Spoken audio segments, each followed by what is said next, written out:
Hey everyone, thank you so much for watching. This is the Goat Movie Podcast. My name is Angel. I'm Julius. This is a show where we love talking about movies, television, comics, pop culture, and everything that we are passionate about talking about. On this episode, we are going to be reviewing Amazon's The Boys, season 1 and 2. We recently just finished up the season finale of season 2, which was bonkers. But we're going to get into a brief detail about the show, why we think it's amazing, and some of the highlights from both seasons. Julius, start us off, man. First of all, I want to say The Boys is basically about a show about these vigilantes who want to take their action to prevent these superheroes from abusing their power. It is such a great satire on the genre of superheroes and the world of comics. It is fantastic. Julius, what do you think about the show overall? And what were some of the highlights for you from season 2, season finale? Well, the show overall, when it was announced, I was interested, but knowing Garth Ennis's writings, I knew it would be like a really extreme show, one that just wouldn't care about, your political correctness or what you believe in or your affiliations with whatever group. It's just going to tell the story that it wants to tell. And in doing so, it's gone from a story that's on a surface level, like offensive for the sake of being offensive, to something that's really character driven in this last season. And it was that way in the first season, where you were really getting to know these characters, especially people like Billy Butcher and Huey and Homelander. But now it seems that their stories are going in very unique and similar directions to each other. And I really like the way that these stories parallel. I really love the character of Homelander. His story within this season is pretty wild. He needs his ass kicked, without a doubt. And I've never needed to see someone get jumped so bad in my life. Yeah, I've been saying kryptonite so many times, hoping that me saying it will actually will it into existence for this show. Yeah. Because damn, in this last season, he needs it. He needs it, man. 100%. Insane. And I really love the direction that it's gone. Very different from the comics direction, which I am actually fine with, because it makes me guessing more. Who's going to live? Who's going to die? Where are they going to end up? Is the third season going to be the last season? I like the direction that it's going, because I don't know what direction it's going. Yeah. Well, I'm really excited. Well said. The Boys, I was late to the game on this. I started right when midway through season 2. I was like, okay, I got to get to this show. It looks incredible. I've heard nothing but great things. I know you've done previous content on our channel where you've talked about The Boys with special guests and stuff like that. So, and I felt like this show would be, right up my wheelhouse, not only because I love superheroes, but if somebody's going to do a satire on comic books, I want to check it out and see if it's worthy of my time. And my God, was The Boys worthy of my time. I don't just call it The Boys, man. Every time I watch it, this is The Boys. Like, it is so legitimate. And you're completely right with the show being character driven. I knew that immediately from the pilot episode of what we were watching. When you think about Huey and what happens to him, how he loses his loved one because of a superhero of this world, the first episode really tells you that this show is going to deal with collateral damage of superheroes and what happens when they're not checked and what happens when they do abuse their power. It's fantastic. It reminds me of Captain America Civil War with Zemo. When you think about the similar motivation of when you think about the similarities between Huey and Zemo, they have very common similarities in terms of what they want and wanting to avenge their loved ones because of these superheroes who are just unchecked. It's amazing. And I also love this idea, which I haven't seen before, but I love this idea of superheroes being monetized for their powers. That to me was very intriguing, and actually a real grit and a real look at how superheroes could be treated in our world. The fact that these corporations, these corrupt lobbyists, obtaining and having a grasp on these superheroes and taking advantage of them, kind of like how SeaWorld is in a way, where we take advantage of these precious animals, and we Did you say profit. SeaWorld? Yeah. Because the deep is coming to save the dolphin. Yeah, exactly. But it's funny because that happens in our real world today, where we take something that's so innocent and precious, like I think people who have the ability to save lives, and take advantage of them and take advantage of the people, and put on this facade that like these people are good, when in fact that's not the truth at all. These Yeah. heroes are presented as superheroes, but really they're just kind of douchebags in a way. And They're criminals. yeah, I really love how the show puts a lens on the idea of heroism. I think The Boys, what makes it so brilliant is its ability to deconstruct what a superhero means. Let me give you an example. Homelander has the ability to really save anybody he wants, because he could do Yeah. whatever the F he wants, right? Yet he doesn't, which is so frustrating as a viewer to watch. Yeah. Versus somebody like Frenchie, who has no powers, who is kind of questionable with his actions, but what he does is so humane, is so filled with empathy, that it really makes me take a step back and be like, wow, in a world with people who are superpowered, you don't need superpowers to be a hero. Why? Because of what he does with Kimiko. In that scene where they're in the mall and they first let her escape and she's kind of scared, he reaches out his hand and goes, I understand who you are. You are not a bad person. You are scared. And that to me was like, wow. Like, this to me is a character-driven show that has a lot of depth to it and a lot of heart and a lot of things that resonate with me as somebody who loves this comic book world.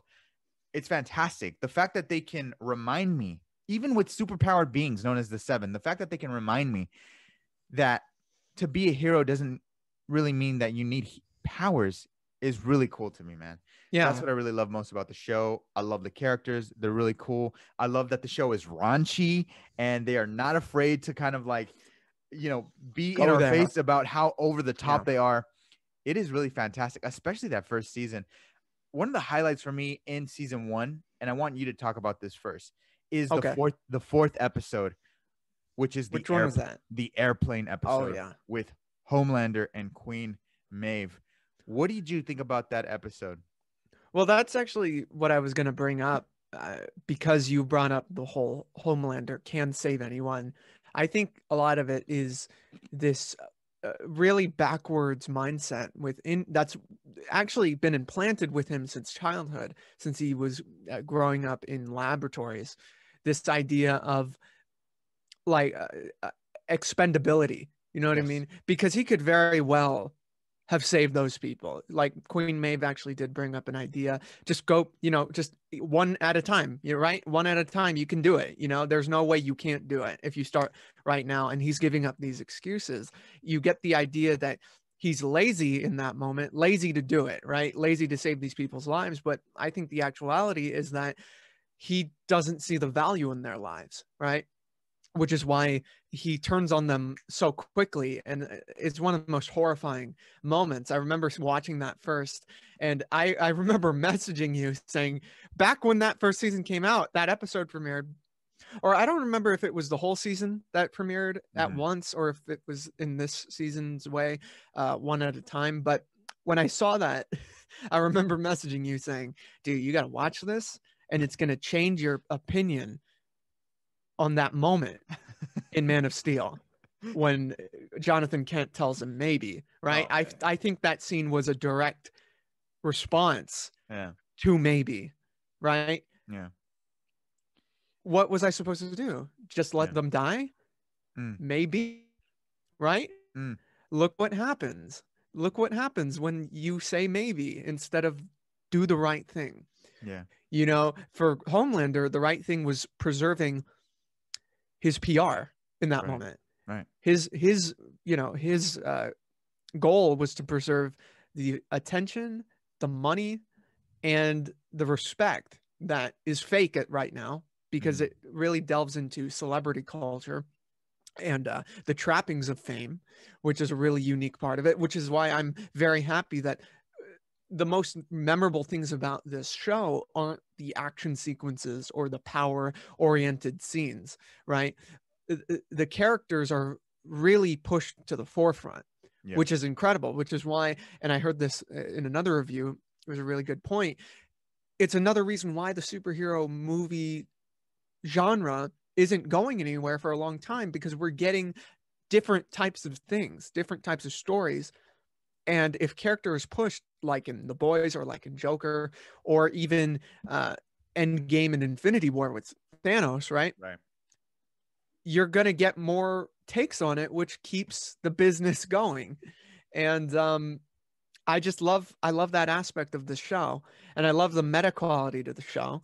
You can tell this is made by people who do love comics, but they recognize the business that's been taking over entertainment when it comes to comics, right? Yeah. Like they keep on taking swipes at, like the first season they were taking major swipes at Marvel. Now is DC's turn in this last season. Yeah. Like they reference the Snyder cut and Joss Whedon and Yeah. everything. Yeah. There's Dawn of this the Seven. Dawn of the Seven, and you see it in that big that big font, which is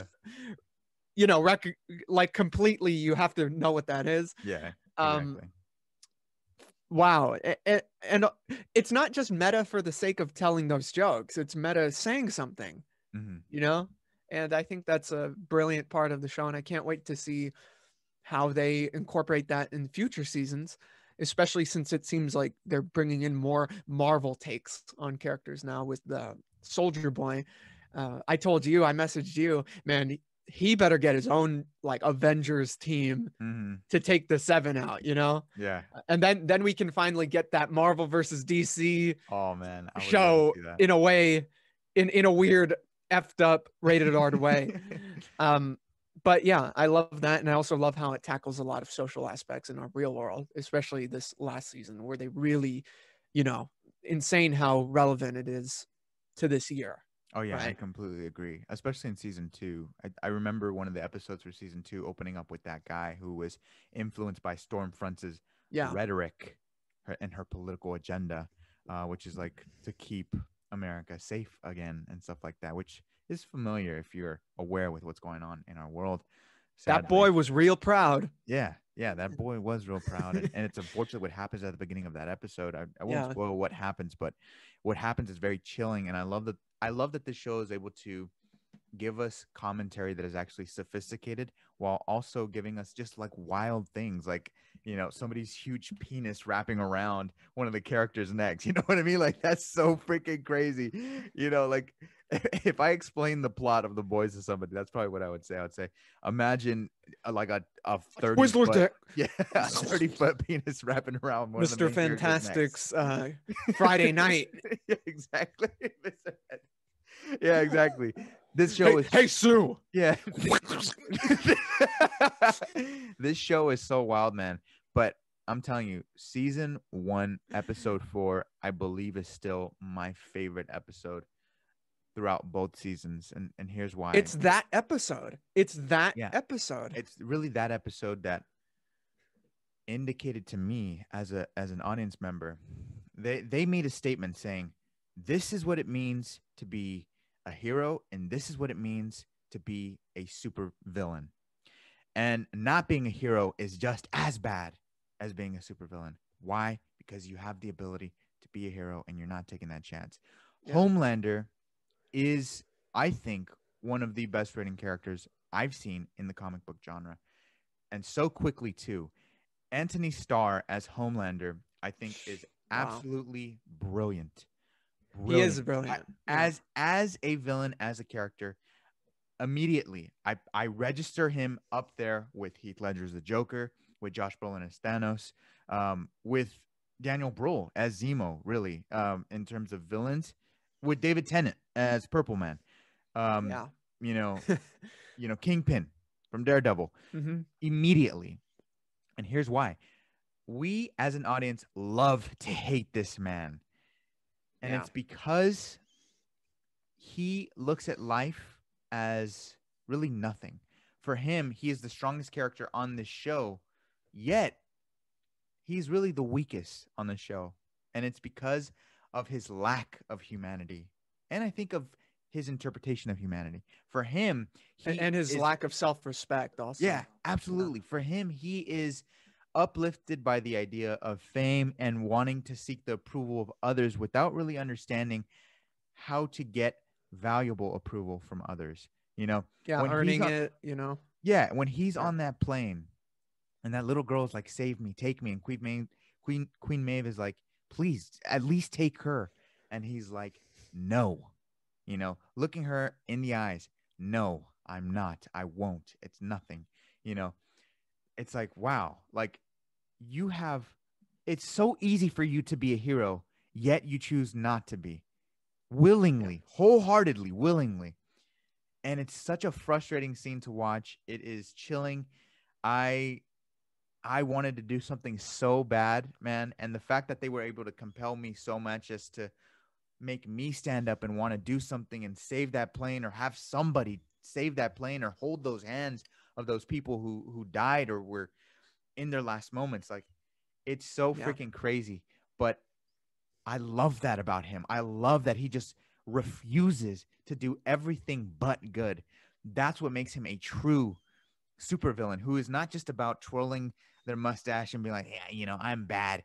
No, he has such a crazy and complex backstory that it completely makes sense. They set everything up in this show, you know, because Homelander isn't just evil. He's not just powerful and just a douchebag.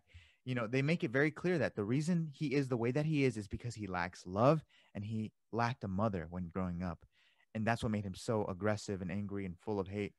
And I Yeah. just really love how they develop each character like that. It's not just Homelander. They develop each character like that that you just connect to and you're with from season 1 to the very end of season 2. And they build up these relationships where they're very familiar. I look at Homelander and Billy Butcher the same way that I look at Lex Luthor and Superman. The conflict between those two really feel just iconic and powerful that I can't miss out on an episode because of how well everything is developed all around. Yeah. Um, One thing I was gonna say is there's also this aspect of Homelander's character where he knows that no matter, or he feels that no matter what, he's gonna be loved, even if there's this part in his mind that's like, okay, even if people found out that I let those people die, I'd be loved Mm-hmm. because I'm that guy. You know, I'm above all of them. Yeah. I'm surprised that whenever people try to fan cast Doctor Doom, he doesn't. That Anthony Starr does not come up in the conversation. I think he's perfect for that role. Oh Honestly, yeah. I think he's absolutely perfect for that role, Yeah. and it would be an incredible piece of casting just because he's look at what he does as the quote unquote hero, right?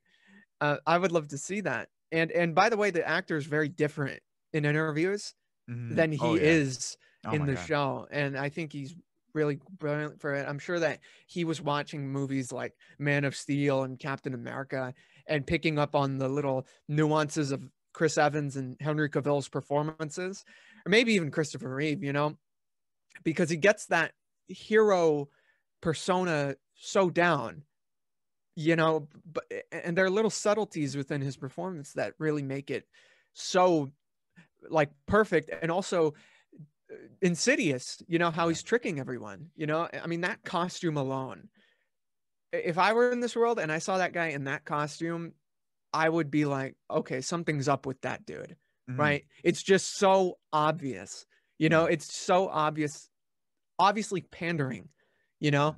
And you see what happens within the show, you know, people, and you see it heavily with Stormfront's character in the second season. Mm-hmm. uh, Yeah. Totally, man. I love wow. that you mentioned Homelander's costume because that to me tells you everything you need to know about him.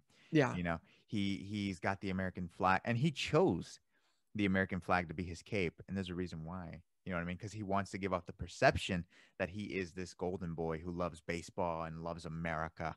But Yeah, like he the grew up in some town when yeah. actuality he grew up in a laboratory. Yeah. And I He, and I love yeah, those scenes too where he's like talking to the PR girl and he's like, "Why do you guys want me to to say that like I grew up kind of like how Clark Kent grew up and stuff like that. That's not who I am. That's not me."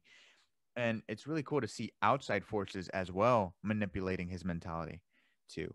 And I really appreciate that about the show too because I feel yeah, like, you know, again, no one is born evil. We are all affected by our environment as well and how, you know, we grew up and stuff that we lacked internally. So I'm telling you, they created a full-fledged super villain that is just so wicked. And I'm telling you, Anthony Starr's really, it's his eyes for me. His eyes are just, they're welcoming, right? But they're not going to let you go. They're sinister. And that's what I really love about his Homelander, man. Like, it's crazy. When he's on screen, you are locked in. You are locked in. And although you fear him lasering your freaking face off, you just can't help but watch him. It's really mind-blowing stuff, man. I really did love the first season. I thought the first season was absolutely excellent, excellent television. Damn good television. And we lead into season 2 of The Boys. What did you think about season 2 of The Boys overall? And how would you compare it to season 1? Do you think they ended on a really good note, or, the other? Well, one thing I wanted to say was that I would definitely take, if not Superman, a beat down from Batman. This world needs, like, this is the one time where I'm like, okay, Ben Affleck and BVS, go to this world. How about that? Because he's actually a threat over here, Exactly. He's actually, it's justifiable. But in terms of the second season, I think that it got started really well in terms of the mystery of like where Billy Butcher went, what he learned, how he reacted to what he learned in the very end of the first season, and what he's willing to do now, and what their plan is specifically to take down the Seven, because they make a big point within the show. Just because you take down these heroes does not mean you take down Vought. Vought will replace them, probably with someone worse. Right. I mean, you saw the laboratory where they had the babies with the laser vision. That's the next Homelander. It's a system you have to take care of, which is why they went the route of blackmail, to get this company taken down. Yeah. But it proves to be really tough because it's a pharmaceutical company, which is what Giancarlo Esposito's character clarifies. He says, we are a drug company, and those are not as easy to take down as a super villain, and which is fantastic. Yeah, it's a really good distinction, a really good real world element that's brought to the show, and it makes it feel even more, just way more of a threat, a threat that you can't take down just as easily as in like a Marvel movie. You can take down Ultron, you can take down Thanos, you can take down Loki, but a company is embedded into the society. So you have a bigger hassle. You have a whole army of scientists and lawyers and workers and unions who are all invested into this company. But it's tough. It's crazy, man. Yeah. And go ahead. I was gonna say, to your point about like the suits coming in and stuff like that, and the corporations, this show managed to merge something that I hate with the world that I love, which is the world of superheroes and stuff like that. The world that I hate is like the greedy, corrupt, prioritize economic prosperity, over innate morality with our superheroes. And it's like, oh my God, the fact that our superheroes, people who can actually make a difference in the world, have been manipulated and brainwashed, bought and paid for. Have been manipulated, have been bought, have been bribed, have been promised that they are gods and everything, and you don't need to worry about your deeds. You need to be worrying about our stocks. That to me, it just is like, I freaking hate that. But it's like, it's such an interesting outlook on how our real world would react to superheroes. They would make it a brand. You know what I mean? Yeah. And I really like that about the show.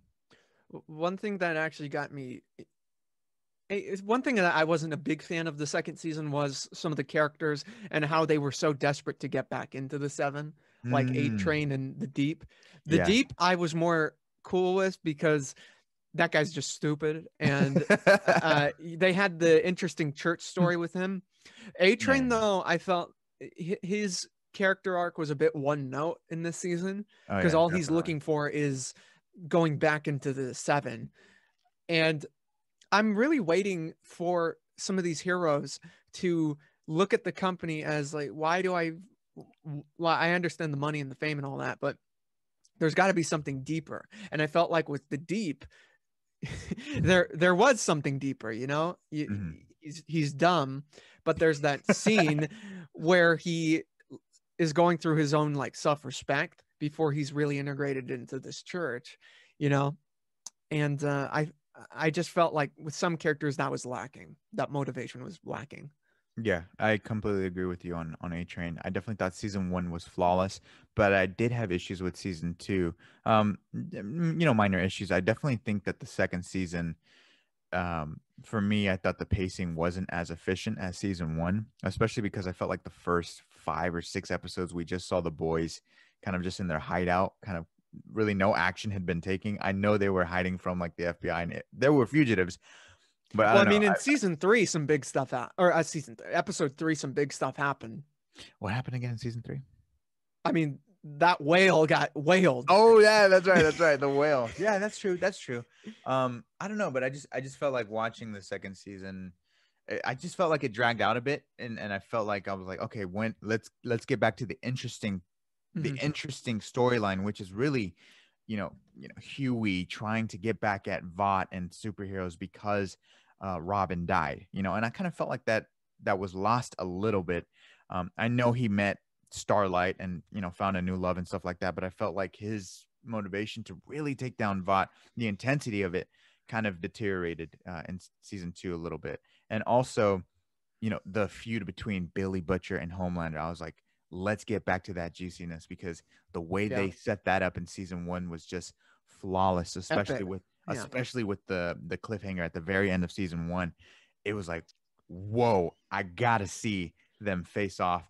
And the way that season 2 ended, I was mind blown. I really loved how they were able to really give us that ultimate stare down between two fantastic characters, beautifully acted by Carl Urban and Anthony Starr. That season finale I thought was remarkable, and I tweeted it out. I said, really, the climax of the season finale, it made me climax. It literally was Breaking Bad level quality. Yeah, it was. Especially if you think about, the stare down between Gus and, Walt. If you think about the Ozymandias episode with Hank and Walt, it's like it is almost impossible to establish that kind of dynamic between characters. But The Boys has managed to do that with Homelander and Billy Butcher, which to me is really the core of the show. Two different ideals. Billy Butcher is somebody who thinks of soups. A good soup is one that's dead, and Homelander is like, I just don't give a crap about any of y'all. I'm gonna do whatever I want. And I really love seeing those two mentalities clash, because I think when they look at each other, they really see that they are kind of on the same side of the coin. And I think Billy Butcher, more than anything, more than wanting to save his wife or, save the people that he cares about, his new friends, I think he wants to really be able to set himself aside from the soups, because I think that's his one true fear, becoming like Homelander.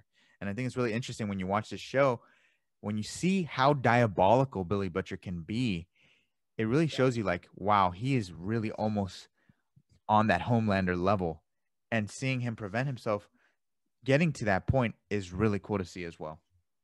Yeah, I mean, there's that scene where he met up with Vogelbaum, which is right there. Right there, you get exactly what this dude's willing to, and you believe what he says. Oh yeah, he's gonna do. And which is the most insane part of it. And I think I've always thought that Carl Urban got Billy Butcher down completely. I mean, one of the most defining things about him owning this role is his smile. I think his smile is definitely that. It just says it, Oh yeah. So reminiscent of, even though he doesn't even look anything like the character in the comics, there's that twinkle in his eyes that is ripped right off the panel. Yeah, which is insane. Man, he owns it, man. Speaking of that smile, that episode when he comes back in season 2 and he's like, I'm back, and he looks at you and he walks away from the screen. It's amazing. Daddy's home. Yeah, Daddy's home. And you get so hyped to see him, man. Yeah, I think that beef is definitely going to be built up heavily in the third season. I really hope so. Heavily, I think the third season is the one where shit's gonna be like flying. Dicks are gonna be flying all over the place. You know, heads are gonna be split off. You know, because they're doing a spin-off show about the Teenage Kicks, which was the team that Haley Joel Osment was in when he was younger. Right. And that's going to be the spin-off show. And I bet they're going to do a Hero-gasm spinoff at some point because they kind of tease it, you know, in certain episodes, you know, Huey and the lamplighter guy, they're watching videos just, yeah, and, you know, that's what that is. So they tease in this season that they want and need more soups. And there's a very insane moment in these comics near the end involving Homelander. I won't spoil it, but that moment would need a lot of soups for it to happen. And I think that with the show of Teenage Kicks, they're going to probably cross over at some point so they can get an army, you know, so Homelander can get a freaking army together, you know, and that moment can happen. And man, I just need to see him get his ass whooped. I need to see him get his ass whooped. Yeah, I need to see that happen, and I also need to see them take down Bot, man. It's about time. They got to take down this corporation. One of my favorite lines from the season that kind of gives you a wonderful idea of what kind of people we're dealing with who control and have our superheroes as puppets. It comes from Gus from Breaking Bad. From Gus. Edgar is his name in the show. Just call him Gus. He literally tells Homelander, he's like, oh, I think he tells Billy Butcher when Billy Butcher was planning on working with him. Edgar says, we sell Vought to angry people, and we need angry people because angry people will buy Compound V, which is the drug that gives people superpowers. And if they do that, our stock goes up. And that's essentially why we do what we do. And that, to me, although that motivation can seem very minimalistic, for me, that's actually very sinister to me. Just because I feel like a real danger in our world is when money manipulates somebody so much that they could care less about others. They just care about their profit going up. Money and also ideology, because you see how people get manipulated in this season. Oh, yes. Like that, the episode you brought up where the guy, all he's doing is listening to Stormfront. He's on YouTube and he's watching the news and he's hearing about how everything is terrible. Yes. And it leads him to do something so disgusting. Yeah. At the very beginning. Oh, and they're bringing in real world elements from what we experience and what we see on the news into this show. Yeah. And we see how people are manipulated into that, you know? Yeah. Yeah. That's what I really appreciate about the show. It really does have something real to offer. The whole show is having a microscope on an abuse of power, really.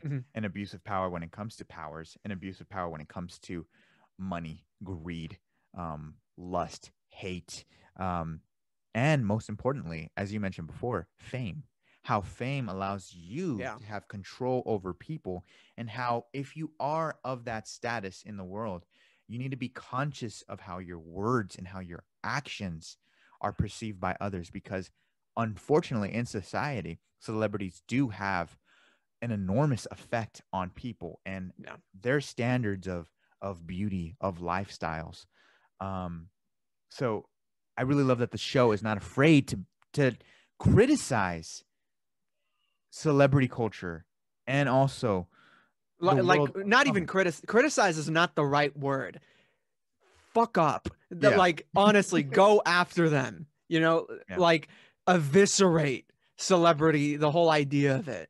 Really getting into it, the fakeness of it. There's that scene, the introduction of Stormfront when she comes on the set. Oh, these are our men in arms, you know, this man served, and it's like, oh no, he was an extra on Will and Grace. You know? These guys are the real heroes. Yeah. Follow the law. Yeah. Do as we say. You know, Do as the we whole say. idea, one of the most important things I think about this is how it really gets into modern American culture and how blinding the word patriotism can be.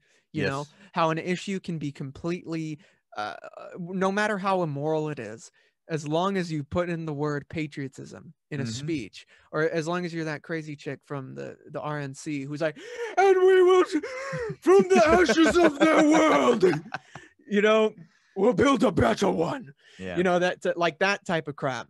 You know, I guarantee you in the next season, because we had the Deep turn into the Tom Cruise character, I guarantee you A Train is going to turn into Kanye West.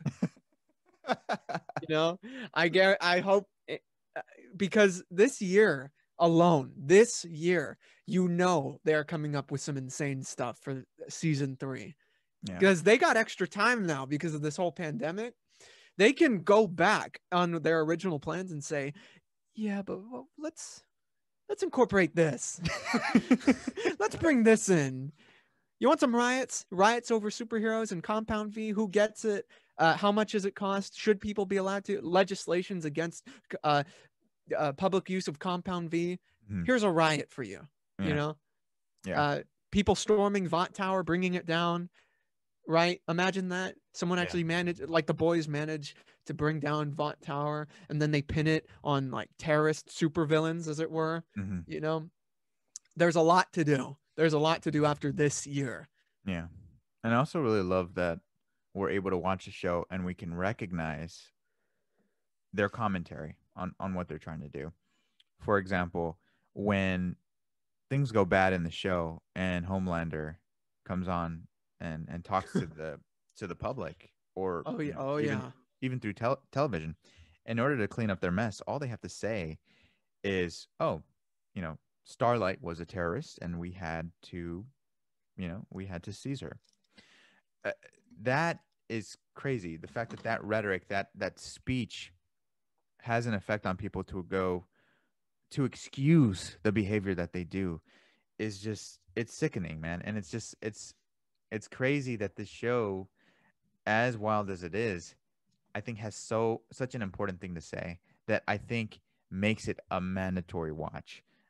Even if you don't like superheroes or the world of comics, I or think this is, violence. You yeah, know, because this is a very vulgar show. oh yeah, it is a very vulgar show, but I do think it is a very vital show to watch, and I think it'll allow you to open up your eyes to what occurs in society today. The just the negativity that Yeah, is infesting our society, and hopefully we can make a change so that we can all be a lot more like Huey.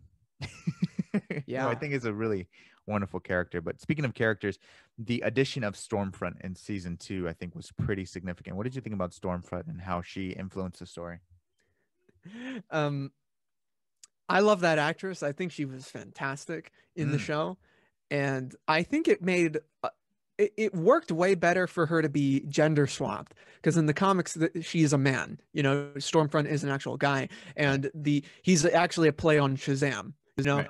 except with a Nazi twist on it. So, and now we have this character who is a woman now, and that actually I think works way better, especially for this context, the world that they've been setting up. Mm, Um, the way she uses her public forum. I mean, it's her character. All you need to know about her character is summed up in her introduction, where she comes in on her phone live streaming, right? That just shows exactly what she's about, what she's willing to do, and it's really great writing with her character, and the fact that she became or didn't become, it was revealed that she was actually a full-fledged Nazi mm, is one of the most horrific parts of it, you know. And I was actually going to bring up in the third season, I want there to be an element of this world that is completely not buying Homelander's crap mm, because he was publicly with Stormfront. There's no way he didn't know she was a Nazi. hmm. There's no way, and it turned out obviously that's the case, you know. I want there to be a faction of people in this world, or even the majority. Maybe that senator chick, who turned out to be someone else. maybe she's leading, like, are you really going to buy what Homelander is selling here? Like, he's on your side? No. He was with a Nazi, a literal Nazi, you know? Yeah. But I thought her character was a really beneficial part of the season. Mm-hmm. That really drove the story forward. It really showed the morality of Homelander, because she's Mm-hmm. saying all this shit, you know, about, hey, you're our dream, you know, you're going to be the best of us, and he's not even taking into account what the Nazis are, you know. Yeah. And because he knows that the government and Vought does shit exactly what the Nazis did. Mm-hmm. Testing, experimentation, taking in people, holding them indefinitely. It's insane. So yeah, I think Stormfront was a very necessary part of this season. Yeah, I completely agree. I thought Stormfront was fantastic, wonderful every time she was on screen. And it's crazy because we had already had Homelander set up in the first season, and we're thinking, okay, she really can't be, as bad or arguably even worse. And that's exactly what she was. She really was a force, um, to be reckoned with, man. She was such a fantastic character. And I really do love the twist with her character as well, because it gave rich history to Vought, and it gave it another layer of just this insidious corporation that, wanted to take over the world. It really was fantastic and felt like just true nature comic book to me. So she was great. Those followers, they must feel stupid. They must feel real dumb. All those people out there, like, you were literally goofy. supporting a Nazi. Literally. Yeah, they looking goofy right now, All she needed to do, I mean, she could have been called Ava Braun back in the day. Yeah, she man. was so Nazi.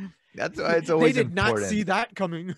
That's why it's always important. Do your research, especially if you're gonna, or just if you're gonna support somebody to be a leader. You know what I mean? Don't blindly follow into a rhetoric that is based on fear, right? Yeah. We're at war, that type of crap. Like, Yeah. you're gonna blindly follow that shit. Yeah. You're gonna blindly follow someone dressed up in a completely, like, I'm pretty sure she had a strap on her arm right over here. You know what I mean? Yep. Insane. Yeah. So she's a wonderful character. I really did love season 2 overall, although I did had, minor issues like pacing and stuff like that. I also thought some of the reveals, probably just one reveal, I was a little underwhelmed with it, but the important juicy part of the steak of season 2 was more than I can chew on. You know what I mean? It was fantastic. And I really did love season 2. I can't wait to see what they do with season 3. I am dying to know what they're going to do with season 3. Jensen Ackles coming in, supernatural star, Red Hood. I cannot wait to see him as Soldier Boy and see what he adds to the story, and just what else they have to say about the world. And hopefully, I think this is a show that doesn't need to go on for too long. I think this is a show that, can go on for 3, 4, 5 seasons at max. And then I'll be happy with it, because I think it is a staple in the comic book genre, and I think that refreshing. Well, I think that 3 is probably good enough, or maybe even 4, because I want to get to that point where we see Homelander's demise at a point that doesn't feel stretched out, Yes. And it depends on the direction of season 3 and what they do and how many other characters they bring up. Yeah. But you want the show to end when Homelander gets beaten, right? So that there's actually a turning tide in this world. Yeah. So I don't want them to stretch it out too much. I feel like 3 is, I'm fine with 3, Yeah. Especially if they're going to be other series like tie-ins. Yeah. 3 would be cool. Yeah, because you don't want it to drag out. You don't want the conflict between Billy and Homelander to drag out, because I'm telling you, it could have ended at season 2. That stare down was everything. That moment was really everything. So I can't wait to see that further expanded in season 3. They're gonna have to do something clever, because the way that they have Homelander in their hands was very interesting and unique. They know his weakness. Not only is it zinc, but they know that his weakness is the people, and that affirmation from people. His twisted way of thinking of, getting approval from people. And once that video leaks, Oh yeah. It's gonna be bad. Yeah. It's Yeah. gonna be bad, dude. Oh, and I can't wait to see that. That'll probably be like episode 5 of season 3 where the video leaks and you know.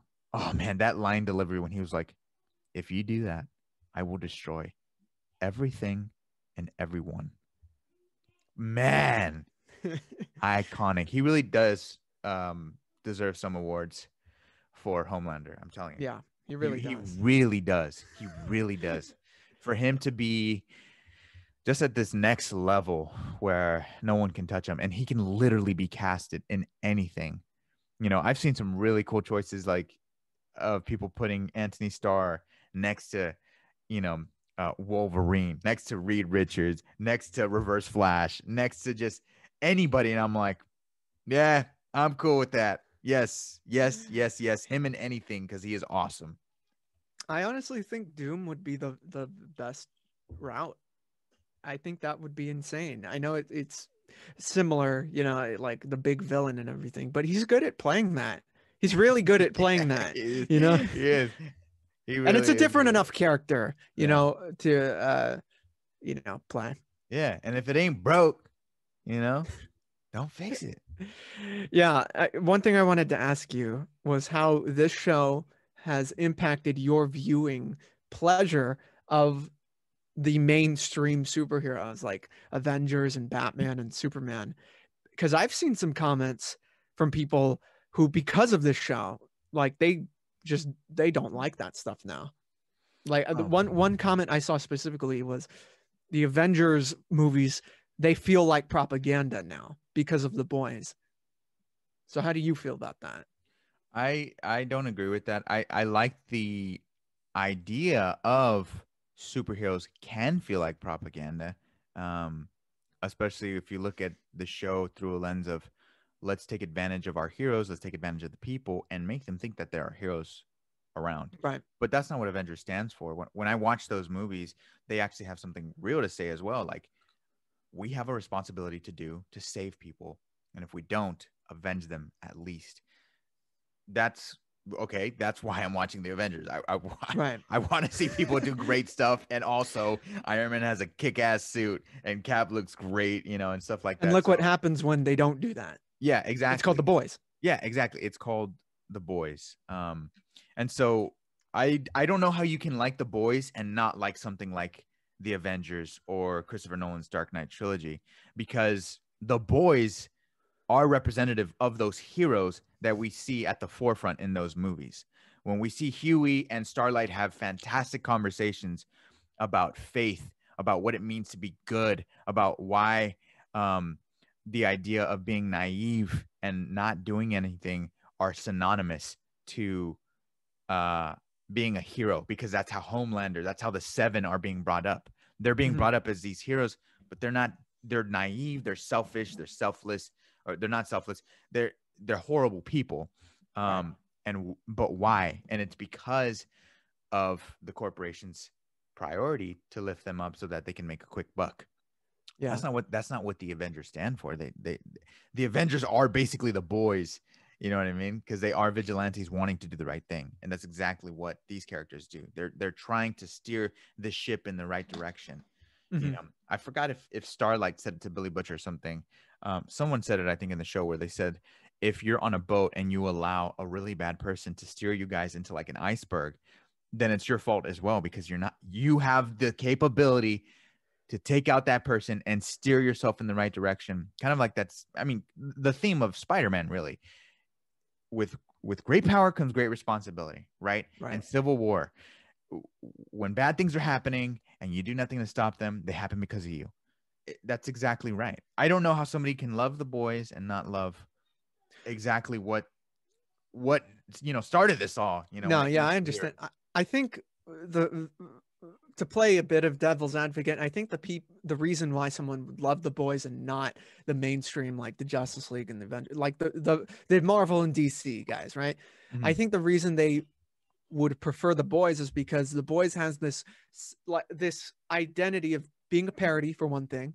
It's really good writing, which is something that the main two have been criticized for not having as good writing. And also, it really taps into the business side of it, kind of revealing, going after the corporations, the studios that make these movies that we all Right, right. love, right? So you have that element to it of, well, these movies, I mean, they're planned out, they're looked at with charts, they're looked at with money and tied to it. So I feel like someone who preferred The Boys would probably go after it in that direction. But Mhm. I agree with you in that shows and stories and comics, even like The Boys, where they are in a way criticizing or alternate what ifs of these characters we love, they're mainly about what if the world didn't have these heroes, right? Right. Like something like Superman Red Sun or the Crime Syndicate or whatever else, what if or Elseworlds book you want to bring out. It's about if these heroes were not the heroes, Hmm. the ones that we need, you know? Um, so it's an interesting point, but I don't know. I feel a bit split because what I want these movies to do, the Marvel and DC stuff, what I want them to do is tackle issues that are similar to The Boys, Hmm. tackle like capitalism and corporations and all that, which I think things like Winter Soldier and Civil War have done, and even to a certain extent, Batman versus Superman tried doing. But I'd like them to go a bit deeper into it. Hmm. Even Far From Home did it with media. Yeah. How media can turn people into thinking different things. So Hmm. Yeah. The thing is, the way that I've always looked at the superhero movies is I look for those things. You know, I look for the quality in the story. What else does it have to offer? right, Let me give you the prime example is Captain America, the Winter Soldier. We're not just dealing with Cap doing the right thing. We're also doing with Cap trying to figure out how to he's really going up against his own government, you know what I mean? And this idea of like his country. let's restrict freedom so that we can increase security because we feel this is the right thing. And Cap looks at it differently. It's like, no, there's no way. You can't do this. You know, it's not freedom. And it's like you mentioned before, it's fear that you guys are expressing on the great people of this country. And that raises a very interesting conversation about what we do about regulations and how we ensure the safety of the people without restricting their freedoms. That is some interesting commentary right there that leads to great conversation. So it's like, I don't know how these people who are criticizing, these MCU or DC movies, uh, they're receiving it from the boys, but I don't know how you can look at movies like that and not see it Right. because it's clearly the main driving force of those films, which make them stand out, which make them you know, superhero movies that transcend the genre in themselves. Yeah. And another thing that Civil War is about is the concept of what's right, because everyone thinks they're doing the right thing in that movie. Yeah, exactly. You have the argument. That movie is about how politics can actually divide people, Yeah. and I think that's very similar to what The Boys tries to do. Yeah, I completely agree. And also, as I mentioned at the very beginning, the idea of heroes causing collateral damage, Right. and what happens when innocent people die at the cost of these superpowered beings. It leads to great conversation and conflict that you can find in those mainstream superhero movies because that's what they've established, and that's what they've allowed the boys to be able to satire their own commentary and also succeed in a similar way that those movies have already established. Yeah. I'm needing is Superman and Captain America to get together to whoop this dude's ass, man, Exactly, man. because he has it coming. Yeah, we got to see him and the rest of the seven and Vought get Edgar in there for a little spanking session, from some heroes because that's what we need. But yeah, I also love that the show really does have this feeling of cynicism, which we've seen before in other movies, and more than anything, as a viewer, I want to see good in this world, good in the world of the boys, But I think that's and what this season is about mhm. with Huey and what eventually happens with Billy at the very end. Yeah. You know, where he makes a choice, because when I guess spoiler, I mean, we've been talking about it, when his wife dies, you see the look on his face where he's about to kill that kid, like he's Yeah. about to fucking he's Damn. about to do it, but then Yeah. he chooses Straight up not Wolverine. to. Yeah. Yeah, right. Yeah. Straight up Why Wolverine, is bro. he not being Wolverine, dude? Like he looked like Wolverine right there. Mm. But he had that choice to make, and he chose to go in the more merciful path, which he learned from Huey. And one thing I actually did like about the season was how it had a very bittersweet ending. You know, how they did kind of win the day to a certain extent. Yeah, they did. The show could literally end. Right. Like the show could literally end because, you know, they have Homelander. They're all kind of going their separate ways and doing good in their own way. Huey doing good the right way, kind of like Daredevil. Or will it be the right way? Or will it be the right way? I don't know. That's another thing we didn't bring up. Minds will be blown. Minds will be blown. Heads will pop. Yeah. In season 3. I'm looking forward to it, man. I think this is a really great show. I think it's one of the best pieces of television in a while. It's fantastic, man. Everything that I love about Heroes and then some. And then some. Season 3, let's get Homelander's team versus Soldier Boy's team. Yeah, man. That's how you top a season like this. Yeah, we need to see it. I can't wait. But those are going to be all our thoughts on The Boys season 1 and season 2. Thank you so much for those of you who've stuck around and listened to the entire conversation. Please share your thoughts on The Boys. And if you got milk, let us know, because we need some of that for Homelander.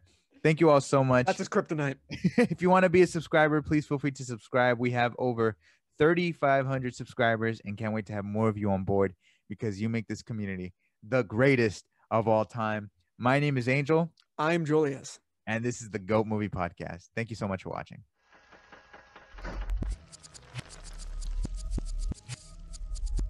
The GOAT Podcast is proof you don't have to look any further for movie news, reviews, trailer reactions, or special discussions. Subscribe, get notified about what's going on, and I promise you'll be entertained by our daily content on YouTube. If you want more, we're on Twitter at GOAT Film Podcast, Instagram The GOAT Podcast, and the GOAT Movie Group on Facebook. Get connected with us, see what's happening, and make sure to love it while you're doing so.